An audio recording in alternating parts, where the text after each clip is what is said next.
Hey friends, and welcome to this week's video on how to balance work and life when you're an entrepreneur, because let's face it, it's not that easy to do it.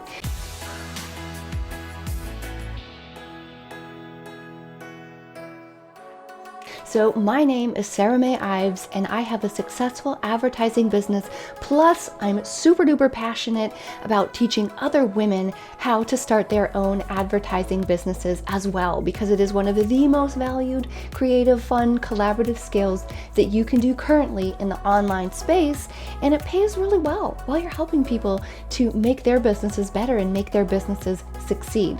So if you'd like to learn more about how I started my own advertising business, I would encourage you to download my free guide, which I'll link in the description below. And if you like what I'm talking about and you like what you're hearing, also consider subscribing to my channel and pressing that notifications bell so you can see when we come out with new videos.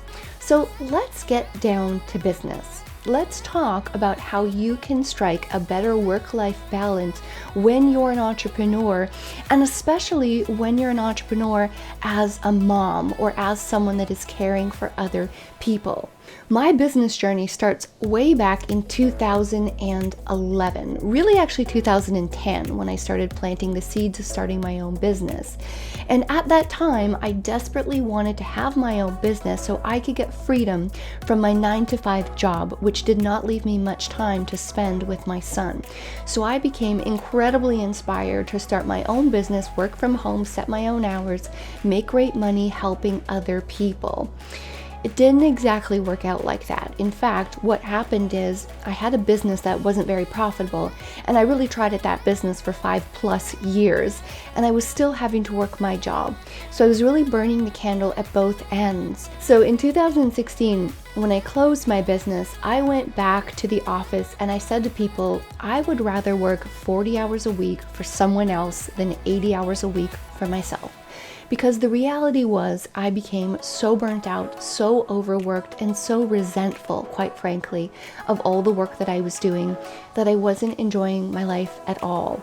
And this is a common theme in entrepreneurship, that we can really overwork ourselves and we can start to not enjoy life because we're always thinking about business.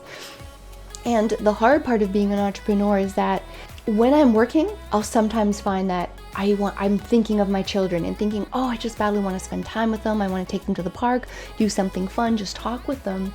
And then the irony is when I'm at the park, spending time with them, talking to them, I can't get my brain out of business things.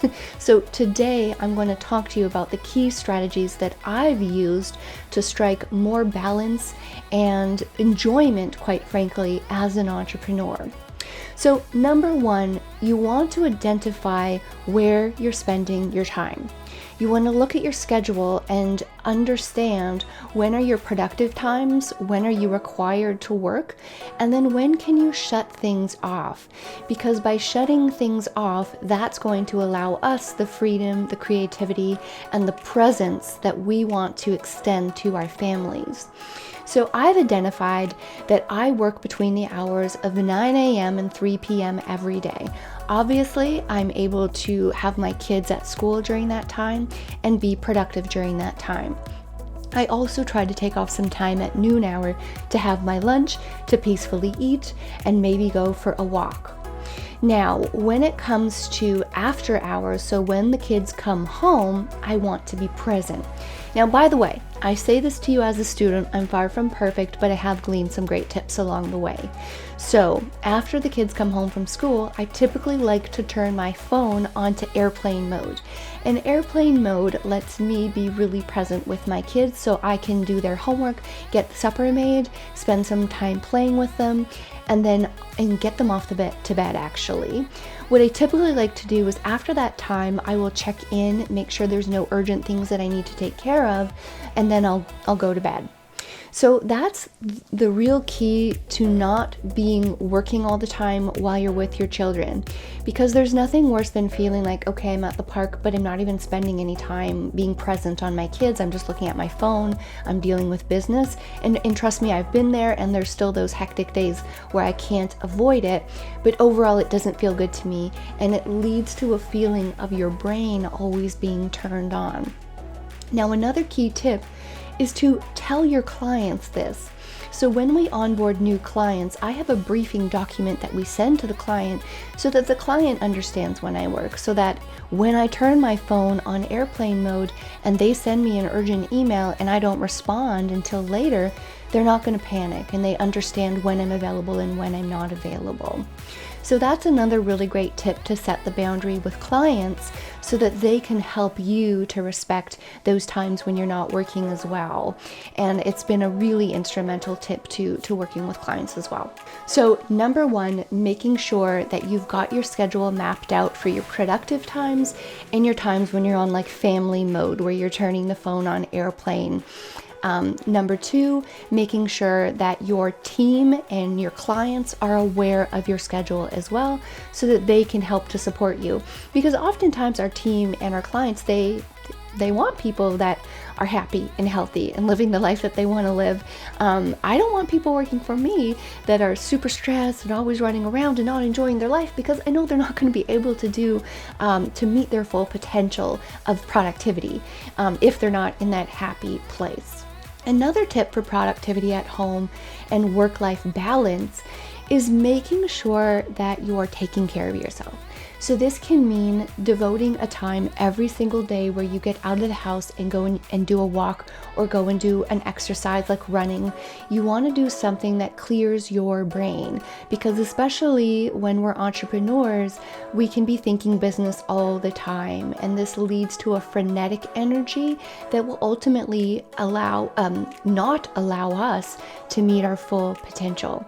Likewise, you don't want to skip meals. I know this sounds crazy talking about not skipping meals in an entrepreneurial video, but when we're working as an entrepreneur, if you're anything like me, you're so passionate and so obsessed with the things that you're doing that I can literally have the whole day go by and I won't even think of eating. And then of course, I'll go down to the kitchen at 3 p.m. and I'll eat a ton of unhealthy food on those days that I basically starve myself without meaning to starve myself. So that's going to be very helpful as well. And especially when you're working with other people and you're showing up for other people, you want to make sure that you're well nourished, because if you're going on, 8 hours of not eating and then you have a client meeting, you're not going to be in a great headspace. You're going to be hangry. So this is something that you want to avoid as well, because again, you want to show up as your full self, your full potential. Okay. Now, another important tool for work-life balance can be using a productivity tool like Asana or like Trello. These are online apps or tools that you can access on your computer and also on your phone that is really a long to-do list. And it's more complex than a to-do list as well. You can use it as a simple to-do list, but you can also create what are called projects and then have subtasks within each project. So I highly recommend using a tool like this, because if you are always feeling like you're forgetting something, it's not a nice feeling to have, and you won't feel like you're necessarily being productive or enjoying your off time, because you're always thinking about, wait, what did I forget? So I really love to use those productivity tools. My favorite is Asana. It's spelled ASANA.com. It's a free program that you can go and open an account and start to use, and that will make you not just able to enjoy life more when you're not working, but then when you're working, you'll also get more done, which is going to help to lead you to a better work-life balance. Now, one of the most important things you can do as an entrepreneur is work on your mindset and quieting down that voice, because as an entrepreneur, our voices are, first of all, this is a human thing. We always have that voice inside our head that's running, worrying, thinking, overthinking. That's a part of being human. I've also noticed that as an entrepreneur, this voice can even get a little bit worse. It can get a little more hectic, frenetic, and you want to be taking time every single day to slow down your brain and to tap into the inner seat of wisdom that we all have. We were all born with. So the best tool to do this is, quite truthfully, meditation. So meditating at least 10 to 20 minutes per day. Another wonderful tool for slowing down the frantic pace of our brains can also be journaling. So I love journaling as well, and this is a really wonderful quiet time and activity that you can partake in to really slow down your mindset, and it's going to bring you an increased rate of joy and pleasure and that feeling that you're actually living. Because when we really get stuck in that frenetic energy of the entrepreneurial world, when we're feeling like we've never caught up, we've always got more work to do, life is not enjoyable in that place. So slowing down your brain is really going to help you to bring back a sense of certainty and satisfaction to your life, and also just knowing. One of the most, I would say, satisfactory outcomes of meditating and slowing your brain down is you ask people for less advice. Because when we actually slow ourselves down and take part in activities like meditating, we begin to really know ourselves. And a lot of time, stumbling upon the right answer in a situation is as simple as taking a deep breath and meditating on, what do I want to do in this situation?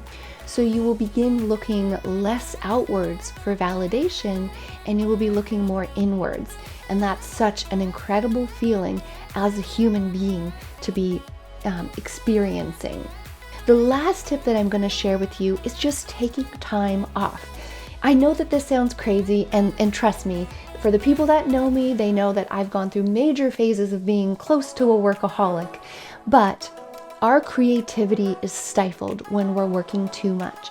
And if we can make a conscious effort to take a day or a weekend off, it is going to feed our creativity. How many of you watching this very video have taken a vacation and you were worried about work, but then this is what happens. You go on a vacation, you detach from all the immediate craziness of being an entrepreneur, and in the vacation, you start thinking of all kinds of new and interesting ideas. Why? Because we've given our creativity a chance to blossom by giving our brains a rest. So I hope that you will take this video and use the tips so that you can create more work-life balance in your life. I would love to hear your comments, questions, so please leave them in the video below. And I can't wait to see you next week, where we're going to chat more about life as an entrepreneur, ads management, all kinds of different topics. So have a wonderful day, and talk to you soon.